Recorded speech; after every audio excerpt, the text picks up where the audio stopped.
All right, so about to try something a little more interesting here.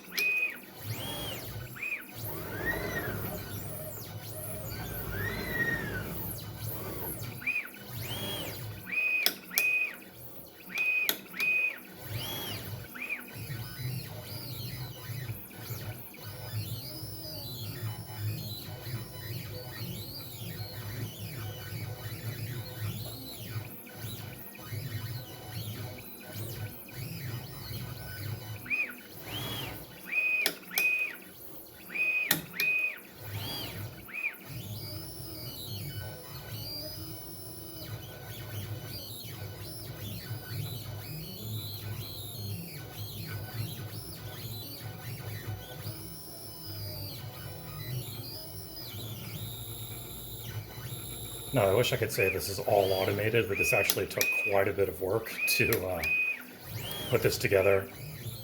I wound up, the base pattern is just a DXF that I found, translated that into G-code using just DXF to G-code, the common open source thing. And then I ran it through a translator that can move G-code around, and did the 13.7 offset manually on the sections that are in black as opposed to red. And then I ran my PyGDK to get the G-code for the pen changes and manually stuck all that in.